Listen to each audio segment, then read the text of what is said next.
Guys আসসালামু আলাইকুম। দেখেন আল্লাহর রহমত কি জিনিস।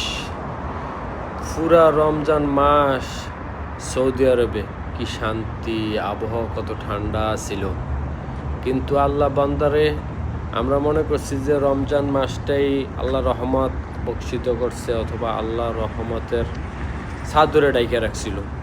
তো দেখেন রমজানের পরে মানুষ সৌদি আরবে আমরা যারা কাজ করি, মেহনত করি, কষ্ট করি, সবাই আমরা কিন্তু রৌদ্রে ভয় পাই। দেখেন আল্লাহ আসমান রে মেঘাচ্ছন্ন কইরে আমাদেরকে কি শান্তি দিতেছে।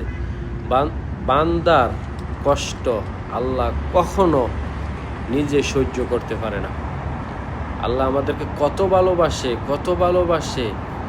এই আজকের আবহাওয়াতে বোঝা যাচ্ছে যে আমাদেরকে আল্লাহ তাআলা রব্বুল আলামিন কত ভালোবাসে। সবাইকে ঈদের পরে শুভেচ্ছা। সবাই ভালো থাকবেন, ঠিকমতো কাজ করবেন, দেশের আপনার পরিবারের জন্য রেমিটেন্স পাঠাবেন। আসসালামু আলাইকুম।